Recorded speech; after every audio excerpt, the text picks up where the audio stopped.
મારા દીકરાએ મને મેસેજ કર્યો, મમ્મી, ઘડપણમાં તું મારી પાસેથી સેવાની કે આધારની કોઈ અપેક્ષા ન રાખતી. મારે મારું પોતાનું જીવન છે અને મારો પોતાનો પરિવાર છે. મેં શાંતિથી રિપ્લાય આપ્યો, ઠીક છે. અને ત્યારબાદ મેં સીધો વકીલને ફોન કરીને મારું મૃત્યુપત્ર બદલી નાખ્યું. જ્યારે તેને આ વિશે ખબર પડી ત્યારે તે ગુસ્સામાં લાલચોળ થઈને મારા ઘરમાં ઘૂસી આવ્યો. અને સદનસીબે તમને આ કહેવા માટે આજે હું તમારી સાથે જીવતી છું. મેં 32 વર્ષ મહેનત કરીને એક એવી દુનિયા ઊભી કરી હતી જેના પર મને ગર્વ હતો, મારા પતિ માધવ. અને મેં પુણેના એક મધ્યમ પણ સુખી ઘરમાં અમારા દીકરા રોહનને ઉછેર્યો હતો. અમે બહુ શ્રીમંત નહોતા, પણ અમે સાવધ હતા. પાય જોડીને અમે સંસાર ઊભો કર્યો હતો.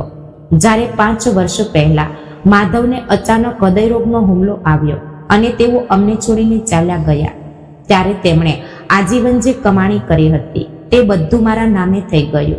અમારું ઘર, તેમની પેન્શન અને અમારી બચતના પૈસા.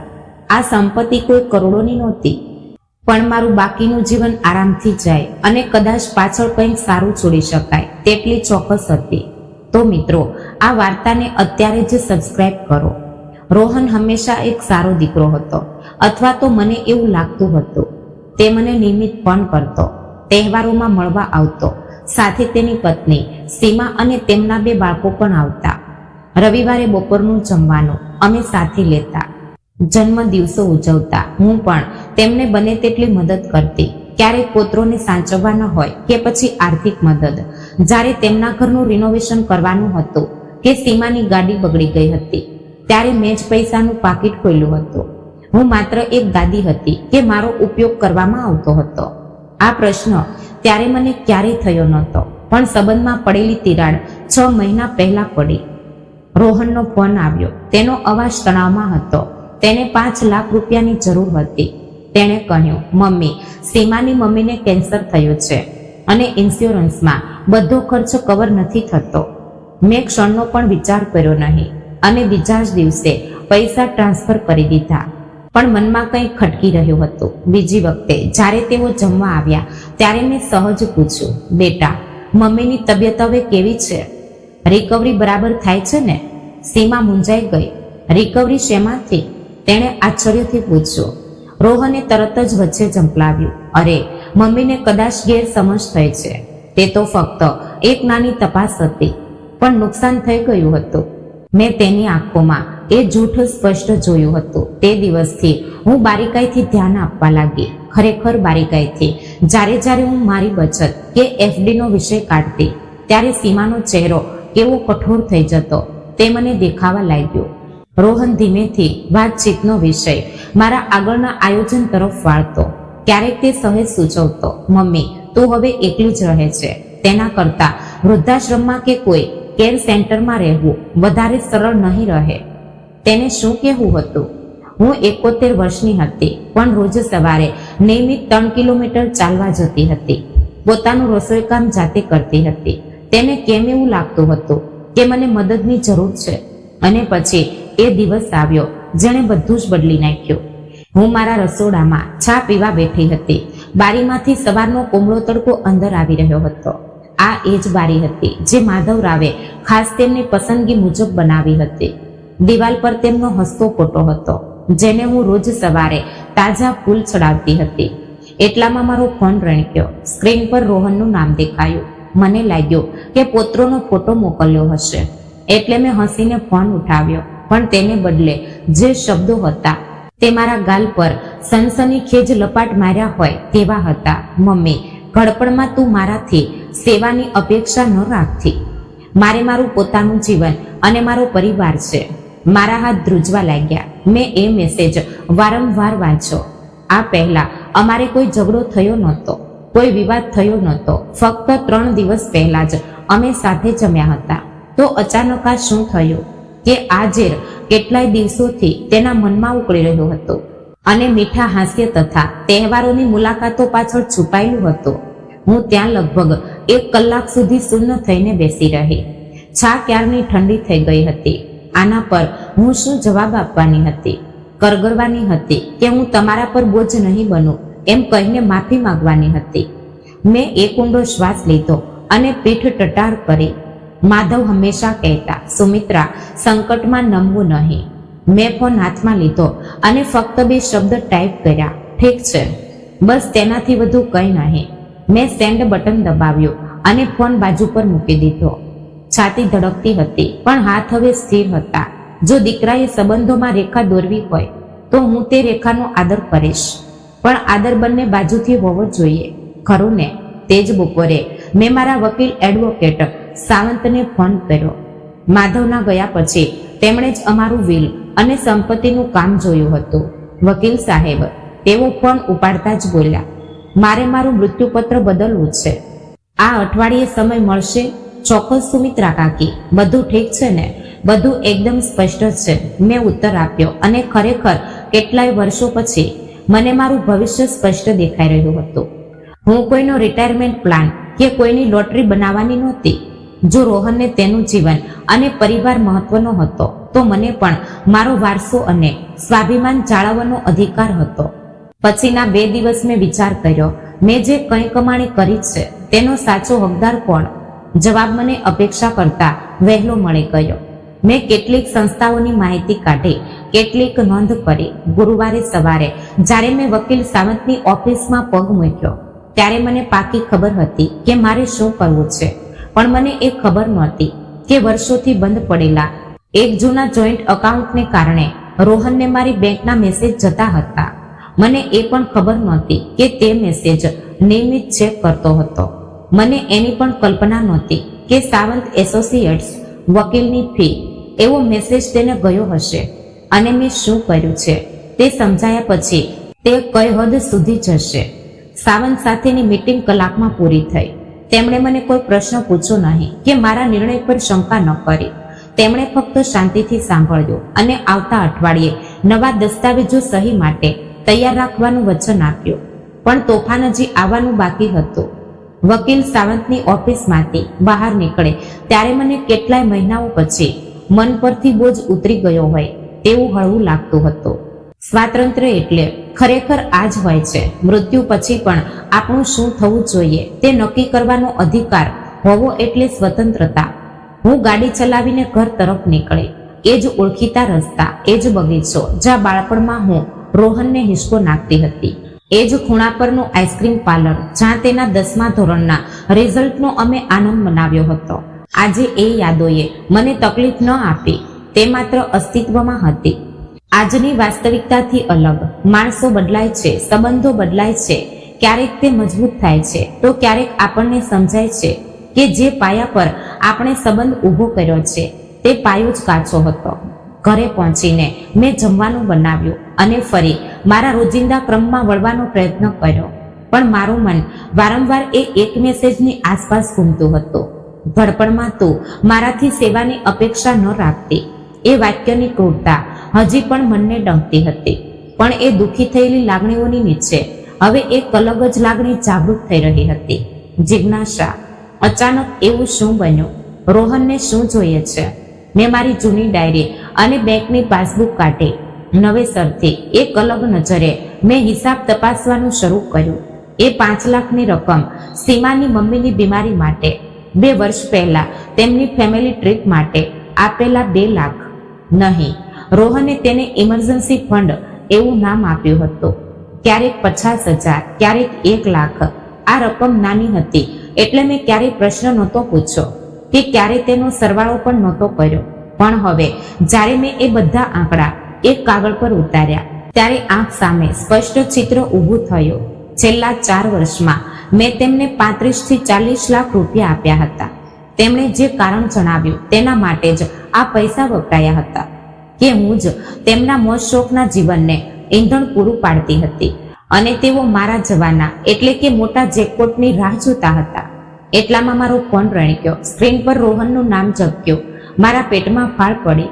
મેં 2-3 રિંગ વાગવા દીધી અને પછી ફોન ઉપાડ્યો. Hello mummy. તેનો અવાજ ગંભીર અને તણાવપૂર્ણ હતો. આપણે વાત કરવી છે. શેના વિશે બેટા? મેં મારો અવાજ જાણી જોઈને શાંત અને હંમેશા જેવો રાખ્યો. તારી અને વકીલની મીટિંગ વિશે. શું ચાલી રહ્યું છે આ બધું? તેને ખબર પડી ગઈ હતી. પેલા જૂના જોઈન્ટ એકાઉન્ટ વિશે હું સાવ ભૂલી જ ગઈ હતી. માધવ બીમાર પડ્યા ત્યારે ઇમરજન્સીમાં રોહન પૈસા ઉપાડી શકે એટલે અમે તે શરૂ કર્યું હતું. માધવના ગયા પછી તે બંધ કરવાનું રહી ગયું હતું. મારી બેદરકારી, પણ આ ભૂલ હું ફરી કરવાની નહોતી. કંઈ નહીં બેટા, બસ દસ્તાવેજો અપડેટ કરતી હતી. મેં સહજતાથી કહ્યું, હંમેશનું એસ્ટેટ પ્લાનિંગ, બીજું કંઈ નહીં. કંઈ નહીં? અરે મમ્મી, મારી સાથે ચર્ચા કર્યા વગર તું તારું મૃત્યુપત્ર કેવી રીતે બદલી શકે? મારી છાતીમાં કંઈ ઠંડુગાર પડી ગયું હોય તેમ લાગ્યું. કેમ ન કરી શકો? તે મારું મૃત્યુપત્ર છે રોહન, મારી સંપત્તિ છે. મને યોગ્ય લાગશે તેમ હું તેની વહેંચણી કરીશ. અરે પણ મેં તારા માટે આટલું બધું કર્યા પછી, આટલો સમય સંભાળ લીધા પછી મારી સંભાળ? મને હસવું આવી ગયું. રોહન, હું એકલી રહું છું. મારું ઘર, મારી આર્થિક વ્યવહાર અને મારું જીવન હું પોતે સંભાળું છું. તે ચોક્કસ શેની સંભાળ લીધી છે તે તને ખબર છે? મારું શું કહેવું છે તે? હું તારો દીકરો છું, આપણે પરિવાર છીએ. હા, હું શાંતિથી બોલી. તું મારો દીકરો છે, પણ પરિવાર પોતાની માને એવા મેસેજ નથી મોકલતા કે ઘડપણમાં મારાથી સેવાની અપેક્ષા રાખતી નહીં. ફોન પર ભયાનક શાંતિ છવાઈ ગઈ. પછી તે બોલ્યો, હું ગુસ્સામાં હતો. મારે એવું નહોતું કહેવું, પણ તારે એવું જ કહેવું હતું. મેં તેને વચ્ચે જ અટકાવ્યો. અને હું તારી ઈચ્છાનો આદર કરું છું. તારું પોતાનું જીવન છે, મારું પણ પોતાનું છે. મમ્મી, આવું ન કર, આવી મૂર્ખાઈ ન કર. મૂર્ખાઈ? તેણે મને મૂર્ખ કહી. મેં આંખો મીચી અને મનમાં 5 સુધી આંકડા ગણ્યા. મારે ફોન રાખવો પડશે રોહન, મારે એક કામ છે. મમ્મી સાંભળ. મેં ફોન કટ કરી દીધો. મારા હાથ ધ્રુજી રહ્યા હતા, પણ આ વખતે ડરથી નહીં, પણ ગુસ્સાથી. એ અહેસાસથી કે જે દીકરાને મેં ઉછેર્યો, જેના પર જીવ ઓવારી દીધો, એ જ દીકરો કેટલાય વર્ષોથી મારો ઉપયોગ કરી રહ્યો હતો. તેના માટે હું માત્ર હૃદયના ધબકારા ધરાવતી એક બેંક હતી. મારે હવે એક પાકા આયોજનની જરૂર હતી. માત્ર મૃત્યુપત્ર બદલવાથી કામ ચાલવાનું નહોતું. મારે પોતાને અને મારી સંપત્તિને સુરક્ષિત કરવાની હતી. મેં ઊભું કરેલું વિશ્વ એવા લોકોના હાથમાં ન જાય જેમને તેની કિંમત નથી. તે મારે સુનિશ્ચિત કરવાનું હતું. વકીલ સાવંતે લિવિંગ ટ્રસ્ટ વિશે કંઈ કહ્યું હતું. મારે મારા વિકલ્પો સમજી લેવા હતા. રોહન ફક્ત લોભી છે કે આની પાછળ હજી કોઈ મોટું કાવતરું છે? આમાં સીમાનો પણ હાથ છે. તેઓ કઈ હદ સુધી જઈ શકે છે? મેં આખી સાંજ અભ્યાસમાં વિતાવી. વરિષ્ઠ નાગરિકોની આર્થિક છેતરપિંડી, વારસાના હકના કાયદા, કોર્ટ કચેરી, ઇન્ટરનેટ પરની વાતો વાંચીને રૂવાડા ઊભા થઈ ગયા. સંતાનો પોતાના જ મા બાપના પૈસા હડપવા માટે સહીઓની બનાવટ કરે છે. પ્રસંગોપાત તેમને વહેલા મરણના દ્વારે ધકેલી દે છે. મારો પોતાનો દીકરો આવું કરી શકશે? મારે વિશ્વાસ નહોતો કરવો, પણ પેલો મેસેજ મારા ફોનમાં પુરાવા તરીકે જીવતો હતો. તેણે તેનું સાચું રૂપ બતાવ્યું હતું અને હવે તેના પર વિશ્વાસ કરવો જ મારો છૂટકો હતો. મધ્યરાત્રિ સુધીમાં મારા મગજમાં યોજના તૈયાર હતી. હું દરેક વસ્તુનો રેકોર્ડ રાખવાની હતી, પુરાવા જમા કરવાની હતી. રોહનને તેનું અલગ જીવન જોઈએ છે, ઠીક છે, પણ તે મારા પૈસાના જોડે નહીં હોય. બીજા દિવસે સવારે હું ફરી એક નવા ઉત્સાહ સાથે સાવંતની ઓફિસમાં હાજર થઈ. મારે એક ટ્રસ્ટ સ્થાપિત કરવું છે, મેં તેમને સ્પષ્ટ કહ્યું, અને મારી મુખ્ય સંપત્તિ મારે તરત જ એ ટ્રસ્ટના નામે કરવી છે. સાવંત ખુરશીમાં પાછળ નમ્યા. ચશ્માની ઉપરથી તેમણે મારી સામે જોયું. સુમિત્રા કાકી, આ બહુ મોટો નિર્ણય છે. એકવાર સંપત્તિ ટ્રસ્ટમાં ગઈ પછી તેને પાછી મેળવવી કે બદલાવી સરળ હોતી નથી. તમારો વિચાર પાકો છે? હું 71 વર્ષની છું વકીલ સાહેબ. મારી પેન્શન ચાલુ છે, બેંકમાં ફિક્સ ડિપોઝિટ છે અને સેવિંગ ખાતામાં એટલા પૈસા છે કે આગામી કેટલાય વર્ષો સુધી રાજાની જેમ જીવી શકું છું. મને ઘરના કે રોકાણના પૈસા વાપરવા નથી, મારે ફક્ત તેમને સુરક્ષિત કરવા છે. વકીલ સાવંતે ધીમેથી માથું હલાવ્યું. સુરક્ષિત? કોનાથી?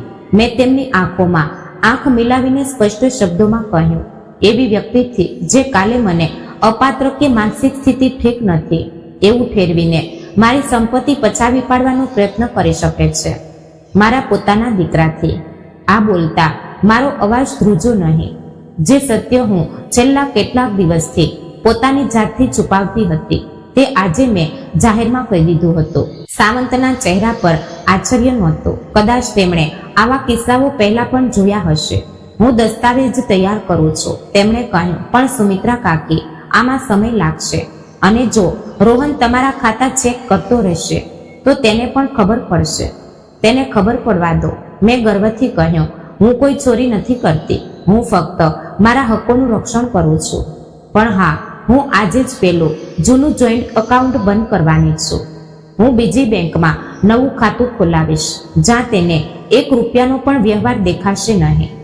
સાવંતની ઓફિસમાંથી હું સીધી બેંકમાં ગઈ. ત્યાં છેલ્લા 30 વર્ષથી અમારું ખાતું હતું.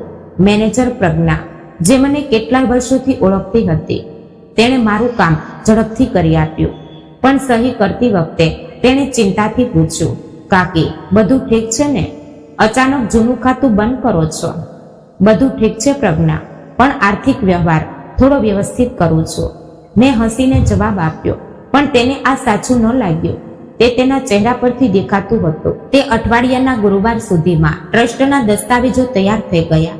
સુમિત્રા માધવ સાઠે ચેરિટેબલ ટ્રસ્ટ હવે મારા ઘર, રોકાણ અને બચતનો માલિક હોવાનું હતું. ફક્ત રોજના ખર્ચ માટે જોઈતા પૈસા સિવાય બધું જ હવે લોક થવાનું હતું. આ ટ્રસ્ટના લાભાર્થીઓ મેં ખૂબ વિચારીને પસંદ કર્યા હતા.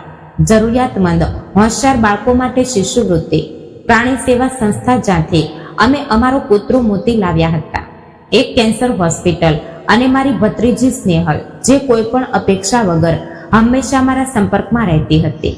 આ કાગળ પર રોહનનું નામ ક્યાંય નહોતું. મેં સાક્ષીઓની હાજરીમાં સહીઓ કરી. સાવંતે હસ્તધૂનન કર્યું. કાકી, આ ટ્રાન્સફર થવામાં 1 અઠવાડિયું લાગશે. ત્યારબાદ આ સંપત્તિ સંપૂર્ણપણે સુરક્ષિત થઈ જશે. ટ્રસ્ટ તોડ્યા વગર આમાં ફેરફાર થઈ શકશે નહીં. મને મંજૂર છે, મેં કહ્યું. તે દિવસે સાંજે રોહનનો ફોન આવ્યો.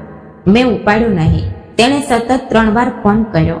5મી વખતે મેં ફોન ઉપાડ્યો. ક્યાં હોય છે તું? તેનો અવાજ ચિંતા અને ગુસ્સાથી ભરેલો હતો. હું ક્યારનો ટ્રાય કરું છું, હું કામમાં હતી. મેં શાંતિથી જવાબ આપ્યો. શું થયું રોહન? શું થયું? મમ્મી, તારું બેંક એકાઉન્ટ દેખાતું નથી. હું ચેક કરતો હતો તો ત્યાં એકાઉન્ટ ડઝ નોટ એક્ઝિટ એવો મેસેજ આવે છે. એટલે કે તે મારા પર સતત નજર રાખી રહ્યો હતો. આ સાંભળીને મને કોઈએ લાફો માર્યો હોય તેવું લાગ્યું. મેં તે બંધ કરી દીધું. મેં સીધું જ કહી દીધું, મારે હવે મારા વ્યવહાર મારી રીતે રાખવા છે. બંધ કરી દીધું? મમ્મી, નક્કી શું ચાલી રહ્યું છે? પહેલા વકીલ, હવે બેંક એકાઉન્ટ. તને સારું નથી લાગતું? કોઈ બીમારી વગેરે થઈ છે? તેના અવાજમાં રહેલી ચિંતા અઠવાડિયા પહેલા હોત તો કદાચ હું ભાવુક થઈ ગઈ હોત. પણ હવે મને એ ચિંતા પાછળ ફક્ત એક જ વસ્તુ દેખાતી હતી, ડર. પોતાની વારસા હકની રકમ હાથમાંથી નીકળી જવાનો ડર. હું એકદમ ઠીક છું રોહન. હું ફક્ત મારું ભવિષ્ય સુરક્ષિત કરું છું. જવાબદાર માણસો આ જ કરે છે. સુરક્ષિત? અરે તું ગાંડી થઈ ગઈ છે કે શું? નક્કી કોઈએ તારા કાન ભર્યા છે? કોઈએ મારા વિશે કંઈ કહ્યું છે?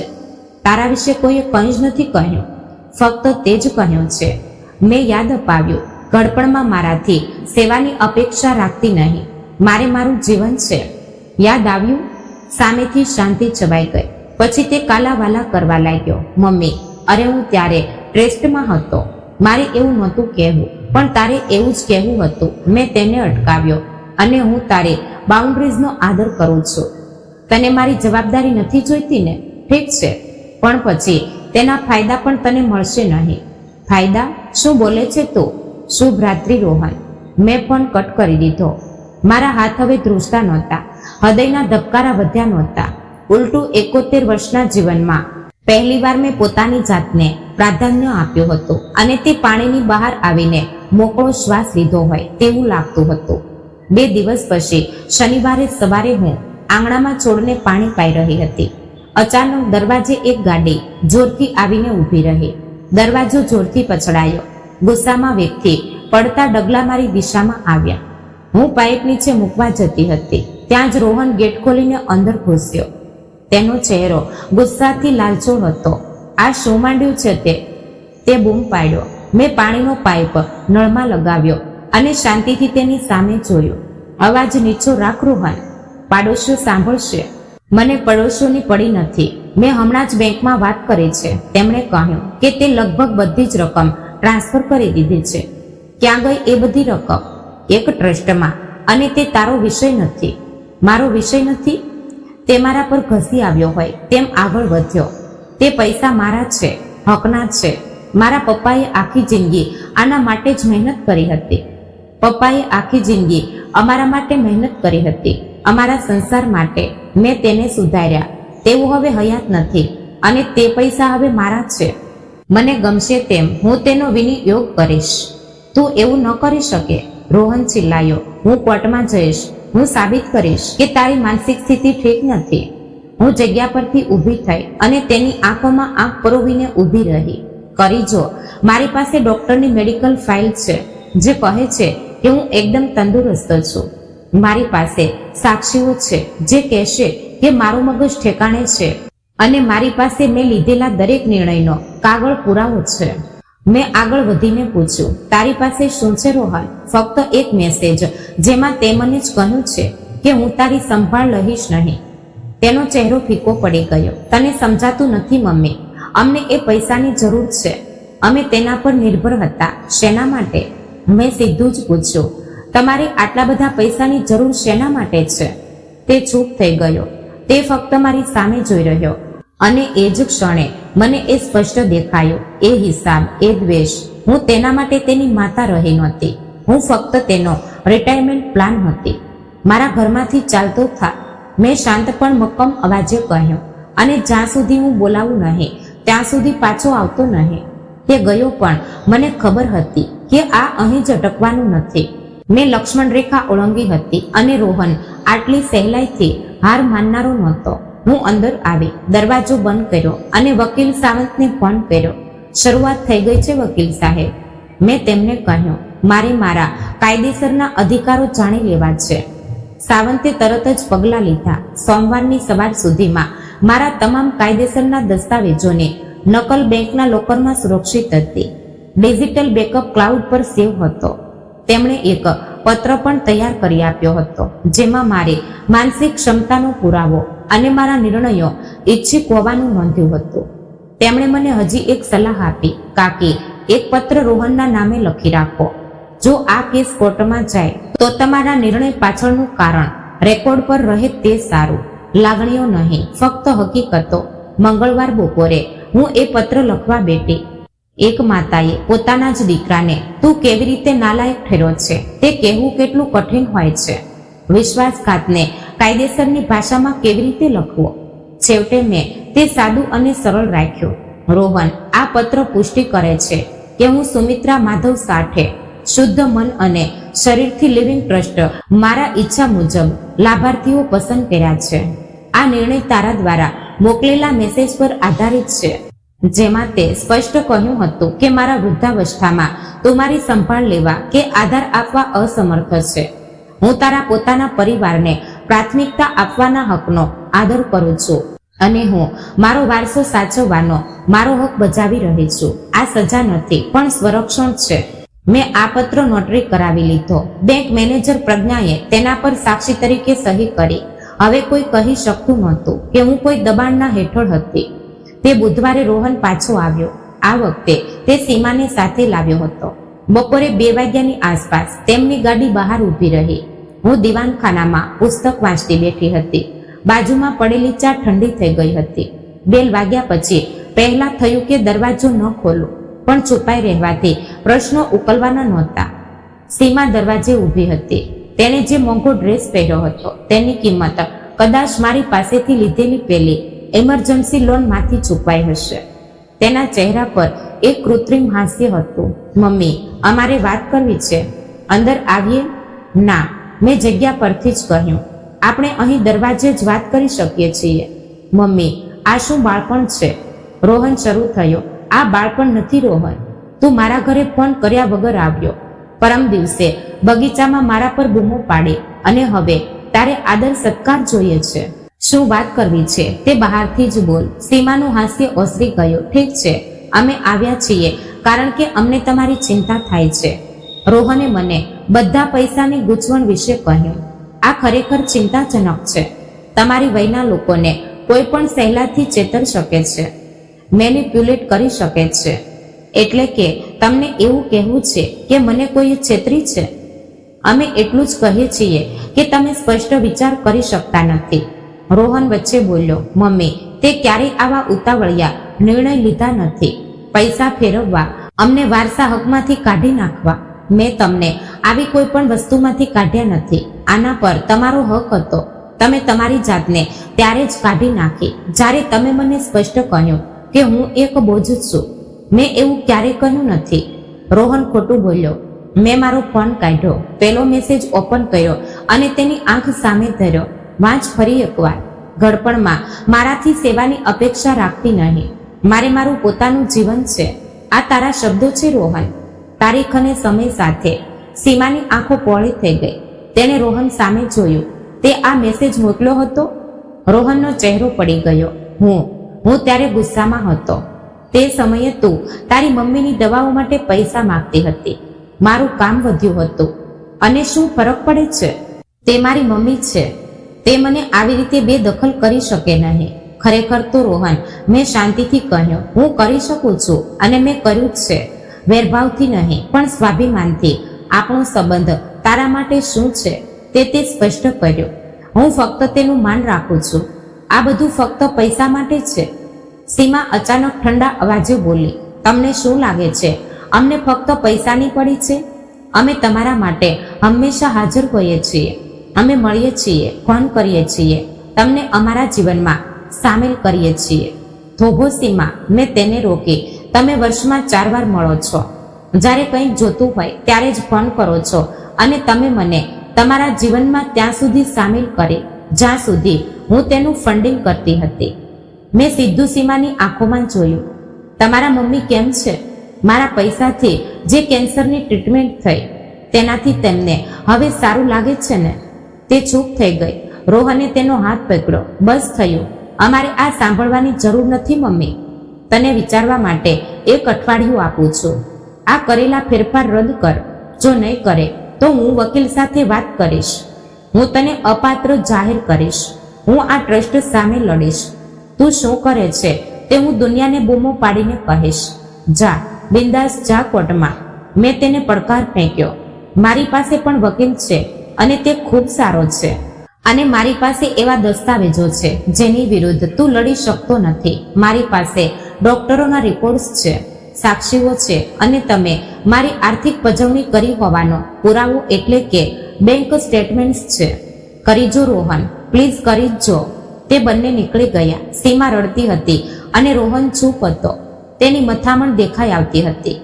તેમને જતા જોયા. મનમાં કંઈ જ નહોતું, ન આનંદ ન પસ્તાવો, ફક્ત એક શાંત મક્કમતા હતી. પણ તે રાત્રે પથારીમાં પડ્યા પછી ડર ફરી મનમાં ઘૂસ્યો. જો ખરેખર રોહને સારો વકીલ રાખ્યો તો, જો તેણે ન્યાયાધીશને સમજાવી દીધું કે મારી માનસિક સંતુલન બગડી ગયું છે. મેં એવી ભયાનક વાતો સાંભળી હતી કે સંતાનો મા બાપને ગાર્ડિયનશિપ એટલે કે કબજો મેળવે છે અને તેમનું જીવન પૂર્ણપણે કંટ્રોલ કરે છે. મારી સાથે આવું થઈ શકે? મને આખી રાત ઊંઘ ન આવી. સવારે હું પૂરી રીતે થાકી ગઈ હતી અને હાથ પગ ધ્રુજતા હતા. મેં ફરી વકીલ સાવંતને ફોન કર્યો. તે કોર્ટમાં જવાની ધમકી આપે છે. મેં ગભરાતા કહ્યું, વકીલ સાહેબ, તે ખરેખર આવું કરી શકે? તે પ્રયત્ન કરી શકે છે. સાવંતે સાવચેતીથી કહ્યું, પણ સુમિત્રા કાકી, તમારી પાસે એક એવી વસ્તુ છે જે મોટાભાગના લોકો પાસે નથી હોતી, પૂર્વ તૈયારી. આપણે દરેક વસ્તુનો રેકોર્ડ રાખ્યો છે. તમારા મેડિકલ રિપોર્ટ એકદમ ક્લીન છે, સાક્ષીઓ છે. જ્યાં સુધી રોહન સાબિત નથી કરતો કે તમે અપાત્ર છો, જે તે કરી શકતો નથી, ત્યાં સુધી તેના હાથમાં કંઈ જ નથી. પણ આ લડાઈનો તણાવ, મને ખબર છે. મેં ગણગણાટ કર્યો. એટલા માટે જ હું તમને સૂચવીશ કે તમે થોડા દિવસ ક્યાંક બહાર જાઓ, પોતાની જાતને સમય આપો, કોઈ સખી કે સંબંધી પાસે રહો. રોહનને ધમકીઓ આપવા દો. ત્યાં સુધી તમે તમારી ઉર્જા પાછી મેળવો. તમને તેની જરૂર પડવાની છે. તેમની વાત મને યોગ્ય લાગી. મેં મારી કોલેજની બહેનપણી લતાને ફોન કર્યો. તે કોંકણમાં એક નાના બીચ પાસે રહે છે. તેની પોતાની નાની પુસ્તકોનું દુકાન છે. તેણે મને હંમેશા કહ્યું હતું કે ગમે ત્યારે આવજે. મેં બધું ટૂંકમાં જણાવ્યું એટલે તે બોલી, ફક્ત 4 કપડાં લે અને સારા મૂડમાં આવી જા. આપણે સમુદ્ર કિનારે ફરીશું અને શાંતિ એટલે શું તે તને યાદ કરાવીશ. મેં બેગ ભરી અને ગુરુવારે સવારે જ નીકળી ગઈ. મેં રોહનને કહ્યું નહીં કે હું ક્યાં જાઉં છું. હું ફક્ત 3 દિવસ માટે ગાયબ થઈ ગઈ.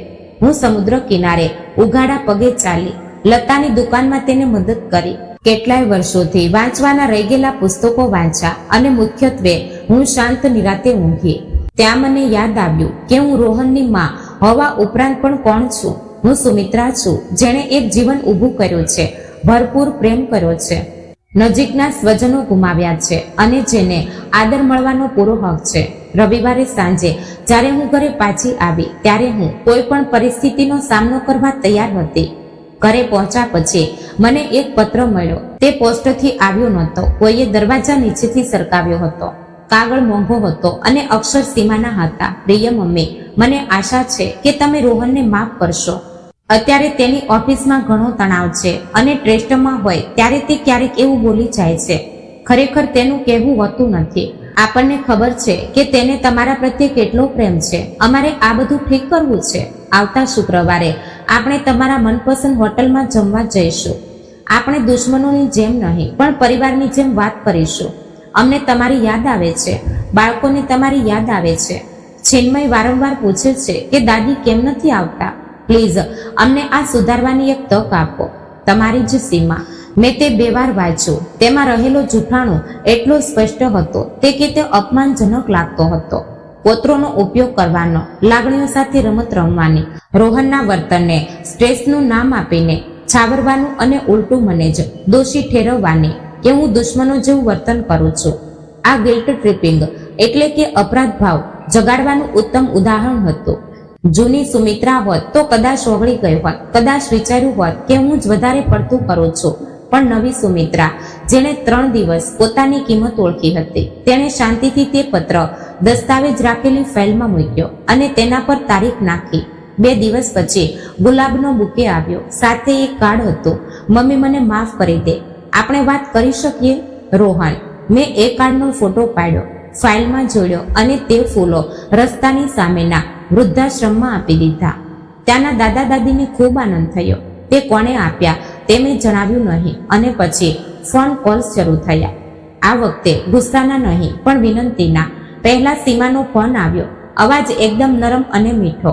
મમ્મી પ્લીઝ ને, ભૂલો થઈ ગઈ અમારાથી. આપણે ભૂલી શકતા નથી. પરિવાર એટલે એકબીજાને માફ કરવાના હોય ને. પરિવાર એટલે એકબીજાનો આદર કરવાનો પણ હોય છે સીમા. મેં જવાબ આપ્યો. એકબીજા સાથે માનવતાથી વર્તવાનું હોય છે. એકબીજાને એટીએમ મશીન ન સમજવાનું હોય છે. આ યોગ્ય નથી મમ્મી. અમે ક્યારે. સીમા, મારી પાસે છેલ્લા 4 વર્ષમાં તમને આપેલી પાઈનો હિસાબ છે. 35 થી 40 લાખ રૂપિયા. તે ઇમરજન્સી ક્યારેય સ્પષ્ટ થઈ નહોતી. આપણે બેસીએ હિસાબ લઈને. તેણે ફોન કટ કરી દીધો. ત્યારબાદ રોહને પ્રયત્ન કર્યો. તેની પદ્ધતિ અલગ હતી. દુઃખી થયેલો, ખૂંચવાયેલો દીકરો. મમ્મી, મને સમજાતું નથી કે તને શું થયું છે. તું બદલાઈ ગઈ છે. જે માએ મને ઉછેર્યો તે આ નથી.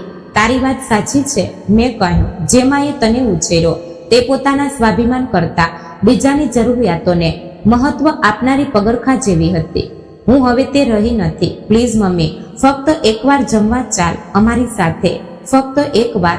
જો ત્યારબાદ પણ તને એવું જ લાગે તો ઠીક છે, પણ અમને એક તક આપ. હું લગભગ આ કહેવાની જ હતી. તેમનો જૂઠાણો મને સમજતો હતો, પણ હું થાકી ગઈ હતી. સતત ના કહેવું ખૂબ જ કંટાળાજનક હોય છે અને ક્યાંક મનના ખૂણામાં એક આશા હતી કે મારો દીકરો બદલાશે. પણ એટલામાં જ મને પેલો મેસેજ યાદ આવ્યો. તેમાં રહેલો નિર્ભય તિરસ્કાર અને તુચ્છતા યાદ આવી. ઘડપણમાં મારાથી સેવાની અપેક્ષા રાખતી નહીં. તેણે મને સત્ય બતાવ્યું હતું. તો હું ફરી કેમ શંકા કરતી હતી? હું મારી જાત પર વિશ્વાસ કેમ નહોતી કરતી? ના રોહન, હવે બસ થયું. તે તારી પસંદ કરી છે, મેં મારી કરી છે. તને પસ્તાવો થશે આ વાતનો. તેણે કહ્યું, આ ધમકી છે? સામેથી શાંતિ. ના, આ એક ભવિષ્યવાણી છે. તેણે ફોન કટ કર્યો. હું ડાઇનિંગ ટેબલ પર હાથ ટેકવીને બેઠી હતી. શ્વાસ લેતા છાતી ભારે થઈ ગઈ હતી. હું બરાબર કરી રહી હતી ને? કે મારા અહંકારને કારણે હું ઉર્યુસુર્યુ કુટુંબ પણ તોડી રહી હતી. મેં ફરી લતાને ફોન કર્યો. તેણે બધી વાર્તા સાંભળી. તે પત્રો, ફૂલો, ફોન કોલ્સ, તેઓ તને માનસિક રીતે થકવાનો પ્રયત્ન કરી રહ્યા છે સુમિત્રા. તેણે કહ્યું, આ એક જૂની અને નક્કી કરેલી યુક્તિ છે. તેમને ખરેખર પસ્તાવો થયો નથી. તેમને દુઃખ ફક્ત એક જ વાતનું છે કે તેમનો પૈસાનો સ્ત્રોત બંધ થઈ ગયો છે. પણ લતા, જો હું ભૂલ કરતી હોઉં તો કદાચ હું વધારે પડતી કઠોર તો નથી વર્તી રહીને. તેમણે માફી તો માંગીને. તેમણે એ મેસેજ માટે માફી માંગી. લતાએ પૂછ્યું, રોહને ક્યારેય એવું કહ્યું કે મમ્મી તને દુઃખ પહોંચાડવા બદલ મને માફ કર, મારી ભૂલ થઈ ગઈ હતી? કે તે ફક્ત હું ટ્રેસ્ટમાં હતો એટલે જ બોલ્યો? મેં વિચાર કર્યો, લતાની વાત સાચી હતી. ના, મેં ધીમેથી કહ્યું, તેમણે મારી પ્રતિક્રિયા માટે માફી માંગી, પોતાના કૃત્ય માટે નહીં. તો તને તારો જવાબ મળી ગયો. લતા સાચી હતી, પણ મારે ફક્ત તેના આધારની જરૂર નહોતી. મારે માણસોની જરૂર હતી. મારે મારી જાતને યાદ અપાવવું હતું કે રોહન અને સીમા એ જ મારું એકમાત્ર કુટુંબ નથી. મેં ફરીથી મારા ભજન મંડળમાં જવાનું શરૂ કર્યું, જે માધવ ગયા પછી મેં બંધ કર્યું હતું. હું મારી જૂની બહેનપણીઓને મળી, જેમની મેં અવગણના કરી હતી. મેં મારી ભત્રીજી સ્નેહલને ફોન કર્યો અને આજે હું અહીં છું. તે જ મધ્યમ પણ સુખી ઘરમાં, તે જ બારી પાસે બેસીને આ વાર્તા કહી રહી છું. રોહને ફરીથી કોર્ટમાં જવાની વાત કરી નથી. કદાચ તેને સમજાઈ ગયું છે કે તેની પાસે કોઈ કેસ નથી. તે ક્યારેક ફોન કરે છે, પણ હવે તેના અવાજમાં સત્તા નથી હોતી, ફક્ત અપેક્ષા હોય છે. હું તેના ફોન ઉપાડું છું, તેની સાથે વાત કરું છું, પોત્રોના સમાચાર લઉં છું, પણ મેં મારી લક્ષ્મણ રેખા ભૂસી નથી. સ્વાભિમાન અને અહંકાર વચ્ચે એક પાતળી રેખા હોય છે, પણ જ્યારે તમારા પોતાના જ તમને બોજ સમજવા લાગે ત્યારે તે રેખા દોરવી અનિવાર્ય બની જાય છે. મેં મારા 32 વર્ષના સંસારને ઠુકરાવ્યો નથી. મેં ફક્ત મારા બાકીના વર્ષોમાં માથું ઊંચું રાખીને જીવવાનો નિર્ણય લીધો છે, અને તે નિર્ણય લેવા માટે મને રોહનનો આભાર માનવો જોઈએ, કારણ કે તેના એ મેસેજે મને મુક્ત કરી દીધી. તે પછીના જ વીકેન્ડમાં તે મુંબઈથી ગાડી ચલાવીને આવી અને મને જમવા માટે બહાર લઈ ગઈ. સ્નેહલે બધું શાંતિથી સાંભળી લીધું. તે 28 વર્ષની હતી. ઉંમરમાં મારા કરતા રોહનથી વધુ નજીક હતી, પણ તેની સમજણ ખૂબ ઊંડી હતી. સુમિત્રા માસી, તે બોલી, કેટલાક લોકો ફક્ત લેનારા જ હોય છે. તેમના માટે સંબંધો એટલે આપલે નહીં, પણ માત્ર વ્યવહાર હોય છે. રોહન દાદા અને સીમા ભાભી પણ એવા જ દેખાય છે. પણ તું તો મારો દીકરો છે ને? મેં ધીમેથી બડબડાટ કર્યો. ખબર છે મને, અને એટલે જ આ વધારે તકલીફદાયક છે. પણ માસી, પોતાની રક્ષા કરવી એ કંઈ ખોટું નથી. તેના આધારે મને બળ મળ્યું. દરેક મુલાકાત, દરેક સત્સંગ, દરેક ચર્ચા મને કહી રહી હતી કે હું એકલી નથી, હું પાગલ નથી, અને પોતાના માટે મર્યાદા નક્કી કરવી એ કંઈ ખરાબ માણસ હોવાની નિશાની નથી. બીજા અઠવાડિયાના અંતે રોહન અને સીમાના ફોન આવવાના બંધ થઈ ગયા. તે શાંતિ સુખદાયક હતી, પણ સાથે જ અસ્વસ્થ કરનારી પણ હતી. તે શું પ્લાન કરી રહ્યા હશે? વકીલો સાથે વાત કરી રહ્યા હશે?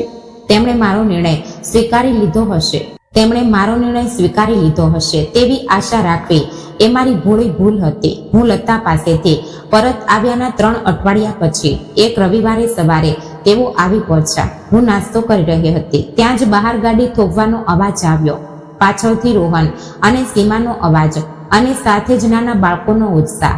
મારા પુત્ર પુત્રી, તેઓ મારા બાળકોને લઈને આવ્યા હતા. બેલ વાગે તે પહેલા જ મેં દરવાજો ખોલ્યો. 6 વર્ષનો ચિન્મય દોડીને આગળ આવ્યો. દાદી, અમે તમારા માટે બિસ્કિટ લાવ્યા છીએ. મમ્મી કહેતી હતી કે તને સારું નથી. મારા કાળજામાં ફાળ પડી. મેં તેને ભેટી લીધું. તેનો નાના બાળકોનો વિશિષ્ટ સુગંધ, પાવડર અને ચોકલેટનો શ્વાસ ભરી લીધો. ચિન્મયની નાની બહેન 4 વર્ષની સિયા લાજતી આગળ આવી અને તેણે પણ મને મીઠી કરી. તેના માથા પરથી મેં પેલા બંનેની આંખોમાં જોયું. તે હસ્યો, પણ તે હસવું માત્ર હોઠ સુધી જ સીમિત હતું. અમે તમને સરપ્રાઈઝ આપવાનું નક્કી કર્યું, સીમા ઉત્સાહથી બોલી. આજે હવા કેટલી સરસ છે. આપણે જૂના દિવસોની જેમ આંગણામાં બેસીને નાસ્તો કરીએ. તમારે આવતા પહેલા ફોન કરવો જોઈતો હતો. મેં ચિન્મયને બાજુ પર ખસેડતા કહ્યું. દાદી, તારે અમને મળવું નથી?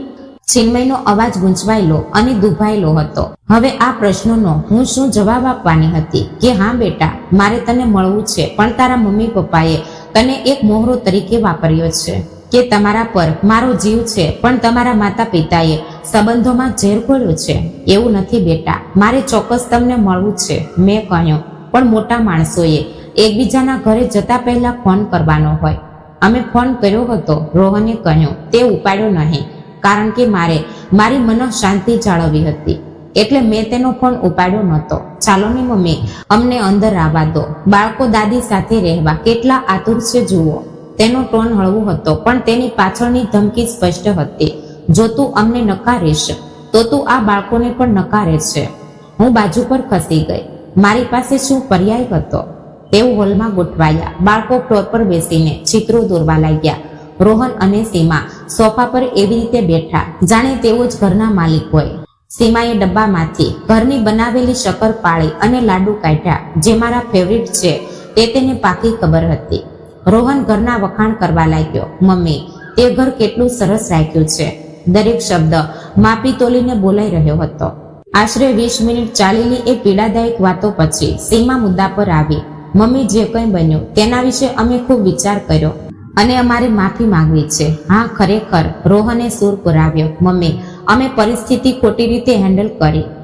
મારે પેલો મેસેજ મોકલવો જોઈતો નહોતો. કામનું ટેન્શન, પૈસાની ખેંચતાણ, મેં બધો ગુસ્સો તારા પર કાઢ્યો. મને માફ કર. તે કોઈ મોઢે કરેલી કવિતા જેવું લાગતું હતું, પણ 10 ફૂટ દૂર મારા પોત્રો પોત્રીઓ રમી રહ્યા હતા અને મારે આ નાટક સાચું માનવું પડવાનું હતું. નક્કી શેના માટે માફી માંગે છે? મેં પૂછ્યું. સીમા ગુજવાઈ. તમને દુઃખ પહોંચાડવા માટે. તમને એવું લાગવા દીધું કે અમને તમારી ચિંતા નથી, પણ તમને ખરેખર ચિંતા છે કે તમને ફક્ત મારા પૈસાની ચિંતા છે. રોહનનો ચહેરો ઉતરી ગયો. આ ખોટું છે મમ્મી. તે મને અપાત્ર કહ્યો, કોર્ટની ધમકી આપી, અને અત્યારે અમે તારા હોલમાં બેઠા છીએ તો પણ તું. તમે અહીં બેસીને શું અપેક્ષા રાખો છો? મેં પૂછ્યું. કે તમે બાળકોને અને થોડું લાડુ લઈને આવ્યા એટલે હું મારો ટ્રસ્ટ રદ કરી દઈશ? બધું પહેલા જેવું કરી દઈશ. અમે સુધારવાનો પ્રયત્ન કરીએ છીએ. સીમાનો અવાજ હવે તેનો થયો. અમે પરિવાર તરીકે રહેવાનો પ્રયત્ન કરીએ છીએ, પણ તમે જ તે અશક્ય કરો છો. હું અશક્ય કરું છું? મારો સંયમ છૂટ્યો. તમે મને મોઢ કહ્યું કે મારી જવાબદારી લેશો નહીં. ત્યારે મેં મારી મર્યાદાઓ નક્કી કરી. જે ઇમરજન્સીના નામે તમે મારા લાખો રૂપિયા વાપરી નાખ્યા. ત્યારબાદ મેં મારી સંપત્તિ સુરક્ષિત કરી, અને હવે હું સમસ્યા છું? અવાજ નીચે.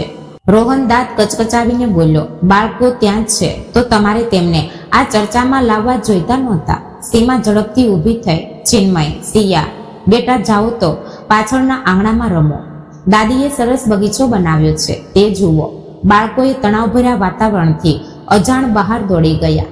દરવાજો બંધ થયો અને તે જ ક્ષણે સીમાનો મોહરો ઉતરી પડ્યો. ચાલો હવે આ નાટક બંધ કરીએ, તેણે ઠંડા અવાજે કહ્યું. તમે સ્વાર્થી અને વેરવૃત્તિથી વર્તી રહ્યા છો. તમારી પાસે જરૂરિયાત કરતાં વધુ પૈસા છે, અને તો પણ તમે તે પકડી રાખ્યા છે, જ્યારે તમારો પોતાનો પરિવાર આર્થિક મુશ્કેલીમાં છે. મુશ્કેલીમાં? હું હસી. સીમા, તું મર્સિડીઝ ચલાવે છે, તારા બંને બાળકો ઇન્ટરનેશનલ સ્કૂલમાં ભણે છે. નક્કી ક્યાં છે તારી મુશ્કેલી? તે વિષય તારો નથી. રોહન તાડુક્યો. પણ મારા પૈસા તમારો વિષય છે ને. અમે તમારો પરિવાર છીએ. મારો પરિવાર? હું ઊભી થઈ. છેલ્લા 5 વર્ષમાં મારા માટે કેટલી એવી એક વસ્તુ જણાવો જે ભવિષ્યમાં મળનારા વારસા માટે નહોતી કરી. તેઓ ચૂપ થઈ ગયા. તે શાંતિ તેમના પાપની કબૂલાત હતી. હવે સાંભળ શું થવાનું છે તે. રોહનનો અવાજ ઊંડો અને જોખમી થયો. તું અત્યારે ને અત્યારે તારા વકીલને ફોન કરીશ. તે ટ્રસ્ટ રદ કરીશ. અમારો વારસા હક પુનઃસ્થાપિત કરીશ, અને આ બધું આ મહિનાના અંત સુધીમાં થવું જોઈએ. નહીં તો શું? મેં પૂછ્યું. નહીં તો તું તારા પુત્રો પુત્રીઓને ફરી ક્યારેય જોઈ શકીશ નહીં. સીમાએ આ ધમકી એટલી શાંતિથી આપી જાણે તે હવામાન વિશે વાત કરી રહી હોય. જરૂર પડશે તો અમે ઘર બદલીશું, શહેર છોડીશું. અમે બાળકોને કહીશું કે દાદીને તમને મળવું નહોતું. તેમણે પરિવાર કરતા પૈસાને મહત્વ આપ્યું. તે શબ્દો કોઈ શસ્ત્રની જેમ કાળજામાં ખૂંપી ગયા. મારા પુત્રો પુત્રે. ચિન્મયનું તે નિર્દોષ હાસ્ય, સિયાનું પેલું મીઠું બોલવું, આ બધું હું ફરી ક્યારેય અનુભવી નહીં શકું. પણ તે વેદનામાં પણ આ લોકોની ચાલ સ્પષ્ટ દેખાતી હતી. બાળકો તેમનું છેલ્લું હથિયાર હતા. પૈસા માટે તેઓ પોતાના બાળકોને વાપરી રહ્યા હતા. મારા ઘરમાંથી ચાલતા થાવ. મેં ધ્રુજતા અવાજે કહ્યું.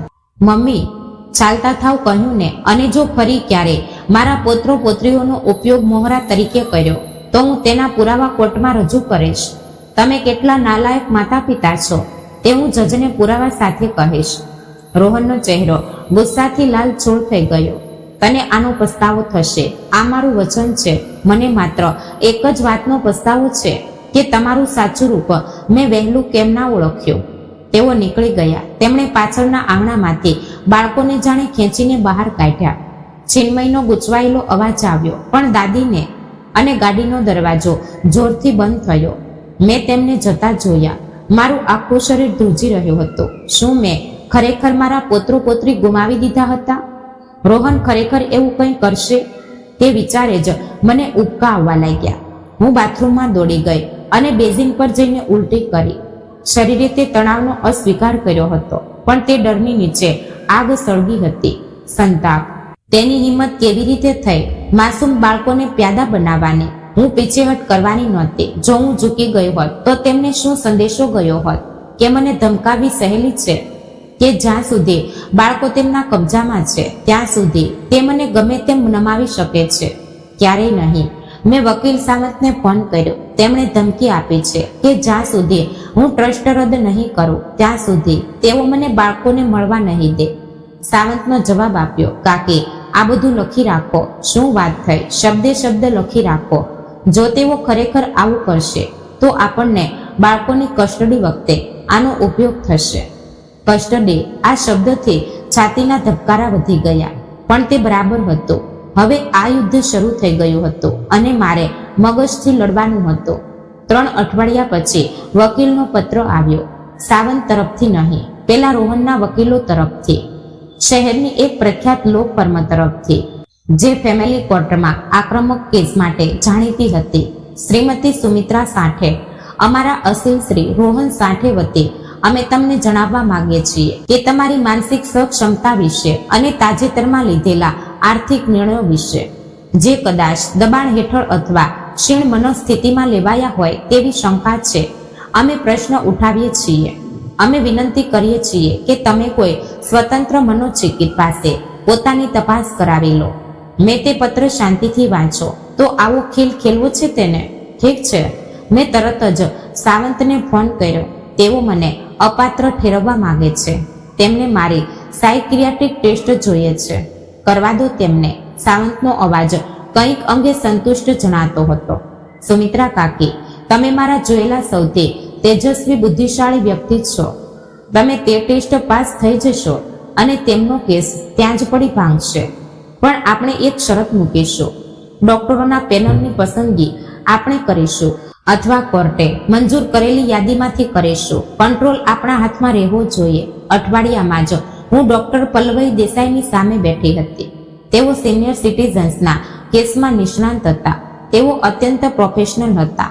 તેમને ચેતરવા કે ઇમોશનલ કરવા શક્ય નહોતું. 3 કલાક તેમણે મારો ઇન્ટરવ્યૂ લીધો. મારું બાળપણ, શિક્ષણ, આર્થિક નિર્ણયો, રોહન સાથેનો સંબંધ. તેમણે મને કોયડા ઉકેલવા આપ્યા.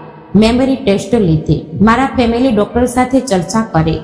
સાજણી પૂરી થયા પછી ડોક્ટર દેસાઈએ કેટલીક નોંધ કરી અને સીધું મારી આંખોમાં જોઈને બોલ્યા, સુમિત્રા કાકી, હું મારો સત્તાવાર રિપોર્ટ કોર્ટમાં રજૂ કરીશ જ, પણ હું તમને અત્યારે જ કહી શકું છું, તમારી સ્મૃતિભ્રંશ કે માનસિક ક્ષમતામાં ખામી હોવાના કોઈ જ લક્ષણો નથી. તેઓ થોડા આગળ નમ્યા અને ધીમે અવાજે બોલ્યા, તમારા નિર્ણયો કદાચ તમારા દીકરાની દ્રષ્ટિએ વિચિત્ર હશે, પણ તે સંપૂર્ણપણે તર્કસંગત છે. અને ઓફ ધ રેકોર્ડ કહું તો મેં આવા કિસ્સાઓ પહેલા પણ જોયા છે. જ્યારે વૃદ્ધ માતા પિતા સ્વાભિમાનથી જીવવા લાગે છે ત્યારે વારસા માટે ટાંપીને બેઠેલા બાળકોને તે સહન થતું નથી. તમારી સાથે જે થઈ રહ્યું છે તે એક પ્રકારનું સિનિયર સિટીઝન્સનું આર્થિક શોષણ છે, પણ તે ઊંધી દિશામાં થઈ રહ્યું છે. તેઓ તમને મદદ કરવાને બદલે તમારા પર કબજો મેળવવાનો પ્રયત્ન કરી રહ્યા છે. ડોક્ટરના શબ્દોથી મને હાશ થઈ. મને જે અંદરથી લાગતું હતું તેને આજે એક નિષ્ણાંતે સમર્થન આપ્યું હતું. 15 નવેમ્બરે સુનાવણીની તારીખ નક્કી થઈ. કોર્ટનું વાતાવરણ ગંભીર હતું. જૂના લાકડા અને કાગળોની એક વિશિષ્ટ સુગંધ ત્યાં ભરેલી હતી. એક બાજુ રોહન અને સીમા તેમના વકીલો સાથે બેઠા હતા. તે વકીલ મોંઘો કોટ પહેરીને આવ્યો હતો, પણ તેની નજર ધૂળતો હતી. તેણે મારી સામે જોયું જ નહીં. બીજી બાજુ હું અને વકીલ સાવંત બેઠા હતા. મેં મારી સાડી વ્યવસ્થિત કરી હતી, વાળ સરખા કર્યા હતા અને મારા હાથ સ્થિર હતા. રોહનના વકીલે શરૂઆત કરી. તેમણે મારું ચિત્ર એક દુઃખી, એકાકી અને વૃદ્ધ વિધવા જેવું ઊભું કર્યું, જે કોઈના પ્રભાવમાં આવીને ખોટા આર્થિક નિર્ણયો લઈ રહી છે. તેમણે એવું સૂચવ્યું કે વકીલ સાવંતે મને ગેરમાર્ગે દોરી છે અથવા મને અલ્ઝાઇમરની શરૂઆત થઈ છે. પછી ડોક્ટર પલ્લવી દેસાઈ સાક્ષી આપવા ઊભા રહ્યા. માત્ર 15 મિનિટમાં તેમણે સામેવાળાનો કેસ ધ્વસ્ત કરી નાખ્યો. મારા રિપોર્ટ મુજબ તેમણે જજ સામે જોઈને કહ્યું, શ્રીમતી સુમિત્રા સાઠેની માનસિક સ્થિતિ તેમની ઉંમરના અન્ય લોકો કરતાં ઘણી ઉત્તમ છે. તેઓ પોતાનું ઘર ચલાવે છે, પોતાની કાળજી રાખે છે, સામાજિક કાર્યોમાં સક્રિય છે. તેમના નિર્ણયો માનસિક બીમારીમાંથી નહીં, પણ કૌટુંબિક મતભેદોમાંથી આવ્યા છે અને તે લેવા માટે તેઓ સંપૂર્ણપણે સમર્થ છે. રોહનનો વકીલ ગૂંચવાયો, પણ મેડમ, એક માતાએ પોતાના એકના એક દીકરાને આવી રીતે વારસામાંથી બેદખલ કરવો એ અસામાન્ય નથી? અસામાન્ય હોઈ શકે, પણ ગેરકાયદેસર કે પાગલપણું તો ચોક્કસ નથી. ડોક્ટરે સચોટ જવાબ આપ્યો. તેમના નિર્ણય પાછળ સ્પષ્ટ કારણો છે. જજ, જે પોતે એક 70 વર્ષના મહિલા હતા, તેમણે ચશ્મામાંથી રોહન તરફ જોયું. મિસ્ટર રોહન, તમે તમારી માતાને આ મેસેજ કેમ મોકલ્યો હતો? તેમણે તે મેસેજ મોટેથી વાંચી સંભળાવ્યો. ઘડપણમાં તું મારી પાસે સેવાની અપેક્ષા રાખીશ નહીં. મારે મારી પોતાની જિંદગી છે. રોહનનો ચહેરો પડી ગયો. તે થોથવાવા લાગ્યો. તે હું ગુસ્સામાં હતો. તેઓ પૈસા વિશે પૂછતા હતા. એટલે તમે પૈસા માટે ગુસ્સામાં હતા અને હવે માતાએ તેના પૈસા તેની મરજીથી વાપર્યા એટલે પણ તમે જ ગુસ્સામાં છો? જજે પૂછ્યું. તમને એવું લાગે છે કે તેણે તમારી કાળજી લેવી જોઈએ નહીં, પણ તેણે પૈસા માત્ર તમને જ આપવા જોઈએ એવું તમારું કહેવું છે? એવું નથી, મને તો એવું જ દેખાય છે. જજે મને પૂછ્યું, શ્રીમતી સાઠે તમારા પર કોઈએ દબાણ કર્યું છે? ના મેડમ. તમને પરિણામની કલ્પના છે? સંપૂર્ણપણે. તમારે તમારા નિર્ણયમાં કોઈ ફેરફાર કરવો છે? ના મેડમ. જજે હથોડી પછાડી નહીં, પણ તેમનો અવાજ રજ જેવો ગૂંજો. અપાત્રતાની અરજી ફગાવી દેવામાં આવે છે. શ્રીમતી સાઠે સંપૂર્ણપણે સુદૃઢ છે અને તેમને પોતાની સંપત્તિ ગમે તેમ વાપરવાનો પૂરો અધિકાર છે.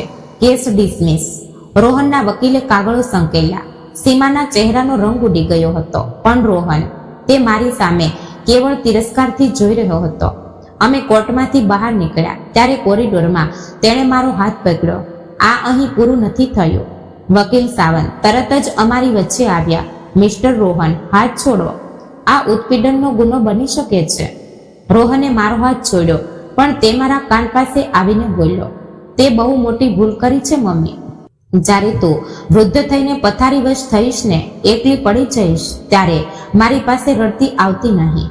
મેં તેની સામે જોયું, ખરેખર જોયું, અને મને ત્યાં મારો દીકરો દેખાયો જ નહીં. એક અજાણો માણસ દેખાયો. મેં મારો દીકરો નક્કી ક્યારે ગુમાવ્યો કે તે ક્યારે મારો હતો જ નહીં. રોહન, મેં શાંતિથી કહ્યું, હું એકલી નહીં પડું. મારી પાસે મિત્રો છે, સમાજ છે અને મુખ્ય એટલે સ્વાભિમાન છે. તારી પાસે લોક સિવાય બીજું શું છે? તે કશું જ બોલ્યા વગર નીકળી ગયો. હું જીતી ગઈ હતી, પણ મને વિજયનો આનંદ નહોતો થતો. અંદર એક ખાલીપો અનુભવાતો હતો. સાવંતે મારા ખભા પર હાથ મૂક્યો. તમે યોગ્ય જ કર્યું. તો આટલી તકલીફ કેમ થાય છે? કારણ કે પ્રેમ અને વિશ્વાસઘાત એક સાથે અસ્તિત્વ ધરાવી શકે છે કાકી. તે હજી પણ તમારો દીકરો છે. તેનું દુઃખ થવું સ્વાભાવિક છે. મેં માથું હલાવ્યું. પણ જ્યારે અમે કોર્ટની બહાર તે બપોરના તડકામાં આવ્યા, ત્યારે મને અંદરથી કંઈક બદલાયા જેવું લાગ્યું. શંકા મટી ગઈ હતી. અપરાધભાવ ગયો હતો. હવે ફક્ત સ્પષ્ટતા બચી હતી. હું જીતી ગઈ હતી અને મારી લડત હજી પૂરી થઈ નહોતી. તે સુનાવણીના 2 મહિના પછી મને એક રજિસ્ટર્ડ પત્ર મળ્યો. તે રોહન અને સીમાની હોમ લોન આપનારી બેંક તરફથી હતો. તેમના 3 હપ્તા બાકી હતા. બેંકે તેમના ઘર જપ્ત કરવાની નોટિસ મોકલી હતી. મને આ કેવી રીતે ખબર પડી? કારણ કે વર્ષો પહેલા જ્યારે તેમણે ઘર લીધું હતું ત્યારે ઇમરજન્સી કોન્ટેક્ટ અથવા જામીનદાર તરીકે મારું નામ આપ્યું હતું અને તે ક્યારેય બદલાયું નહોતું. એટલે કે તેમની આર્થિક સ્થિતિ ખરેખર કફોડી હતી. પેલી મર્સિડીઝ કાર, પેલી ઇન્ટરનેશનલ સ્કૂલ, તે હાઈફાઈ લાઈફસ્ટાઈલ, આ બધું દેવાના પહાડ પર ઊભું હતું અને તે દેવામાંથી બહાર નીકળવા માટે તેઓ મારા વારસા પર નિર્ભર હતા. મારા મનમાં ક્ષણભર તેટલા માટે, પેલા બાળકો માટે સહાનુભૂતિનો તણખો જાગ્યો. ચિન્મન અને સિયાએ તેમના માતા પિતાના કર્મોનું ફળ કેમ ભોગવવું જોઈએ? તેમના માટે પણ મારે મદદ કરવી જોઈએ. મારા મનમાં ક્ષણભર આ વિચાર આવ્યો, પણ બીજી ક્ષણે મને સીમાની પેલી ઠંડી ધમકી યાદ આવી. તમે પુત્ર પુત્રીને ફરી ક્યારેય જોઈ શકશો નહીં. મને કોર્ટના કોરિડોરમાં રોહનની આંખોમાં દેખાયેલો તે તિરસ્કાર યાદ આવ્યો. મને યાદ આવ્યું કે છેલ્લા કેટલાય વર્ષોથી તેમણે જરૂરિયાતના નામે મારો કેવી રીતે ઉપયોગ કર્યો હતો. મેં એક નિર્ણય લીધો. હું મદદ કરવાની નહોતી, પણ મારે સત્ય જાણવું હતું. મેં એક ખાનગી જાસૂસની નિમણૂક કરી. વકીલ સાવંતે સૂચવેલા એક નિવૃત્ત પોલીસ ઇન્સ્પેક્ટર પાટીલ હતા. મને મારા દીકરાની આર્થિક પરિસ્થિતિની કુંડળી જોઈએ છે. મેં તેમને કહ્યું, પૈસા ક્યાં ગયા? તેણે શેના પર ખર્ચા? મને બધો પુરાવો જોઈએ. પાટીલ સાહેબે જે શોધી કાઢ્યું તે ચોંકાવનારું હતું. છેલ્લા 6 વર્ષમાં રોહન અને સીમાએ તેમની આવક કરતા 1.5 કરોડ રૂપિયા વધારે ખર્ચા હતા અને આ ખર્ચ બાળકોના શિક્ષણ કે જરૂરિયાતની વસ્તુઓ પર નહોતા કર્યા. તે ખર્ચ થયો હતો યુરોપની ટ્રીપ્સ પર, મોંઘી ક્લબ મેમ્બરશીપ પર, સીમાની કોસ્મેટિક સર્જરી પર અને બ્રાન્ડેડ કપડાં પર. હવે આમાંનો સૌથી ભયાનક ભાગ એ હતો કે તેમણે આ દેવું મારા તરફથી મળનારા વારસાના ભરોસે ઉપાડ્યું હતું. પ્રાઇવેટ શાહુકારો અને બેંકો પાસેથી તેમણે એવું કહીને લોન લીધી હતી કે મમ્મી ગયા પછી બધી સંપત્તિ અમારી જ થવાની છે, ત્યારે અમે ચૂકવી દઈશું. તેમને એટલો વિશ્વાસ હતો કે હું મરી જઈશ અને બધું તેમને જ જશે. પાટીલ સાહેબને બીજી એક વસ્તુ મળી, ઈમેલ્સ. થોડા વર્ષો પહેલા રોહને એક વકીલ સાથે ચર્ચા કરી હતી. વિષય હતો, જો માતા પિતા જીદી હોય અને સંપત્તિ આપતા ન હોય તો વારસો વહેલો મેળવવા માટે કયા કાયદેસરના માર્ગો છે. ટૂંકમાં, હું વહેલી તકે મરી જાઉં અથવા બાજુ પર ખસી જાઉં તે માટે તે કાયદેસરની છટકબારીઓ શોધતો હતો. હું સાવંતની ઓફિસમાં બેસીને તે રિપોર્ટ વાંચતી હતી. મને ઉબકા આવતા હતા. તે આટલા વર્ષોથી આ પ્લાન કરતો હતો તેવું જ દેખાય છે. સાવંતે સાવધાનીપૂર્વક કહ્યું, સુમિત્રા કાકી, આપણી પાસે છેતરપિંડી અને સિનિયર સિટીઝન્સના આર્થિક શોષણનો પુરાવો છે. આપણે તેના પર પોલીસ કેસ કરી શકીએ છીએ. તમારે કરવો છે? મેં વિચાર કર્યો. મારા દીકરાને હાથમાં હથકડી લાગેલી અવસ્થામાં જોવો. મારા પુત્ર પુત્રીઓ પોતાના બાપને જેલમાં મળવા જાય, તે બદનામી, તે ચર્ચા. ના, મેં છેવટે કહ્યું, પોલીસ કેસ નથી કરવો, પણ મારે તેમને પણ કહેવું છે કે મને બધું ખબર છે. તેઓ હારી ગયા છે, તે તેમને સમજાવવું જોઈએ. સામંતની મદદથી મેં એક અંતિમ પત્ર તૈયાર કર્યો જે કુરિયર દ્વારા મંગળવારે સવારે રોહન પહોંચ્યો. રોહન અને સીમા, મારા હાથમાં તમારા આર્થિક વ્યવહારોની પૂરી કાચી ચિઠ્ઠી લાગી છે. તમે મારા નામે ભવિષ્યમાં મળનારી સંપત્તિના બદલામાં લીધેલી લોન, તમારો બેફામ ખર્ચ અને વારસો વહેલો મેળવવા માટે તમે વકીલો સાથે કરેલી ચર્ચા, આ બધું મને ખબર છે. સાથે જ મને પુત્ર પોત્રીથી તોડવાની તમારી ધમકીઓ અને મારો માનસિક ત્રાસ, આના પણ પુરાવા મારી પાસે છે. મારે એક વાત સ્પષ્ટ કરવી છે, હું તમને હવે કે ભવિષ્યમાં 1 રૂપિયાની પણ મદદ કરીશ નહીં. તમારા ઘરની જપ્તી એ તમારી સમસ્યા છે. તમારી લોન તમારી છે. તમારી આર્થિક પસંદગીઓના પરિણામ તમારે ભોગવવા પડશે. તો પણ હું નિષ્ઠુર નથી. આ પત્રો સાથે હું કેટલાક સારા આર્થિક સલાહકારોના નંબર મોકલી રહી છું જે તમને દેવામાંથી બહાર આવવા મદદ કરશે. સાથે જ ફેમિલી થેરેપીના નંબર પણ છે. મારી વસિયતમાં કોઈ ફેરફાર થશે નહીં. મારા મૃત્યુ પછી મારી સંપત્તિ ટ્રસ્ટ મુજબ જ વહેંચાશે. તમને કશું જ મળશે નહીં. હા, મારી એક છેલ્લી ઓફર છે. જો ક્યારેય તમને મનથી પસ્તાવો થાય, પૈસા માટે નહીં, પણ તમે મને આપેલા ત્રાસ માટે, અને જો તમારે આર્થિક અપેક્ષા રાખ્યા વગર પરસ્પર આદર પર આધારિત સંબંધ ફરી જોડવો હોય, તો મારા દરવાજા ખુલ્લા છે. મારા ચેકબુક માટે નહીં, પણ મારા હૃદય માટે. પણ તે નિર્ણય સંપૂર્ણપણે તમારો હશે. તમારી મમ્મી. તે પછી 3 અઠવાડિયા સુધી કંઈ જવાબ ન આવ્યો અને પછી એક શિયાળાની સાંજે મારા દરવાજે ટકોરા પડ્યા. મેં દરવાજો ખોલ્યો તો સામે ચિન્મય અને સિયા ઊભા હતા. તેમનો હાથ એક અજાણી સ્ત્રીએ પકડ્યો હતો. રસ્તા પર રોહનની ગાડી ઊભી હતી, પણ તે ગાડીમાંથી નીચે ઉતરો નહીં. પેલી સ્ત્રીએ પોતાની ઓળખાણ આપી. તે ફેમિલી કોર્ટ દ્વારા નિમાયેલી સુપરવાઇઝર હતી. તપાસમાં ખબર પડી કે રોહન અને સીમાનું ઘર બેંકે જપ્ત કર્યું હતું. તેમની પરિસ્થિતિ એટલી ખરાબ હતી કે તેમને હવે નાઈલાજે સીમાના પિયર જઈને રહેવું પડતું હતું. એક ભારતીય પુરુષ માટે આનાથી મોટી નામોશી શું હોઈ શકે? તેમની નાદાનીને કાર્યવાહીના ભાગરૂપે કોર્ટે આદેશ આપ્યો હતો કે દાદીને પોત્રો પોત્રીને મળવાનો અધિકાર છે. તેમણે આ પ્રેમથી નહોતું કર્યું, પણ કદાચ સાવંતે કોર્ટમાં મારા વતી દાદા દાદીના હક માટે અરજી દાખલ કરી હશે, એટલે આ બન્યું હતું. મારે તેનું કારણ જાણવું નહોતું. મને મારા પોત્રો પોત્રી 2 કલાક માટે મળ્યા. અમે સાથે શક્કરપાળી ખાધી, વાર્તાઓ વાંચી, આંગણામાં થોડીવાર રમ્યા. જતી વખતે સૈયાએ મને જોરથી વળગી પડી. દાદી, અમે પાછા આવી શકીએ? ક્યારેય પણ બેટા, ક્યારેય પણ. મેં તેમને લઈ જનારી ગાડી જોઈ. રોહને એકવાર પણ મારા ઘર તરફ વળીને જોયું નહીં. હું જીતી ગઈ હતી, પણ મારે જે રીતે જીતવું હતું તેમ નહીં. મને મારો દીકરો પાછો જોઈતો હતો, પ્રેમાળ અને સાચો. પણ મને એવો વિજય મળ્યો હતો જે સૌથી મહત્વનો હતો. મારું સ્વાભિમાન, મારી શાંતિ અને મારી સ્વતંત્રતા. 6 મહિના પછી પુણેમાં વસંતનું આગમન થયું. ગુલમોહરના ઝાડ ખીલ્યા હતા. હું મારા દિવસની શરૂઆત 3 કિલોમીટરથી ચાલવાથી કરતી હતી. મારું સ્વાસ્થ્ય છેલ્લા કેટલાય વર્ષો કરતા ઉત્તમ હતું. મારા નવા ડોક્ટરે કહ્યું, સુમિત્રા કાકી, તમારું હૃદય કોઈ 15 વર્ષ નાની વ્યક્તિ જેવું તંદુરસ્ત છે. તમે જે કંઈ કરો છો તે ચાલુ રાખો. હું શું કરી રહી હતી? હું ફક્ત જીવી રહી હતી, સાચી જિંદગી જીવી રહી હતી. મેં લતાના કહેવાથી એક બુક ક્લબ જોઈન કરી હતી. ત્યાં 50 થી 80 વર્ષની વયની અનેક મહિલાઓ હતી. અમે દર અઠવાડિયે મળતા, પુસ્તકો અને જિંદગી પર વાતો કરતા. તેઓ હવે મારા નજીકના મિત્રો થઈ ગયા હતા. તેમનો આધાર મજબૂત હતો. મેં મારા ટ્રસ્ટ દ્વારા ચલાવવામાં આવતી કેન્સર હોસ્પિટલમાં વોલન્ટિયર તરીકે કામ કરવાનું શરૂ કર્યું. ત્યાં સારવાર લેતા નાના બાળકોને હું વાર્તાઓ વાંચી સંભળાવતી, તેમની સાથે રમતી અને તેમના ચિંતિત વાલીઓને હિંમત આપતી. આ કામથી મને જીવવાનો એક હેતુ મળ્યો. રોહન અને સીમાએ મારા કાળજામાં જે ખાલીપો ઊભો કર્યો હતો તે આ નાના બાળકોના પ્રેમથી ભરાવા લાગ્યો. માધવરાવના નામે શરૂ કરેલી સ્કોલરશીપનો ફાયદો 3 હોશિયાર વિદ્યાર્થીઓને મળ્યો. તેમણે મનથી લખેલા આભાર પત્રો વાંચીને મારી આંખોમાં હર્ષના આંસુ આવી જતા. આ હતો મારો સાચો વારસો. આ હતી મારી જીવતરની કમાણી. મારી ભાણી સ્નેહલ અને મારો સંબંધ હવે ખૂબ ગાઢ થયો હતો. તે દર મહિને મને મળવા આવતી. માસી, તું મેં જોયેલી સૌથી સમજુ અને હોશિયાર સ્ત્રી છે, તેણે એકવાર કહ્યું, એક એવી છોકરી પાસેથી જે વર્ષ પહેલા મને ઓળખતી પણ નહોતી.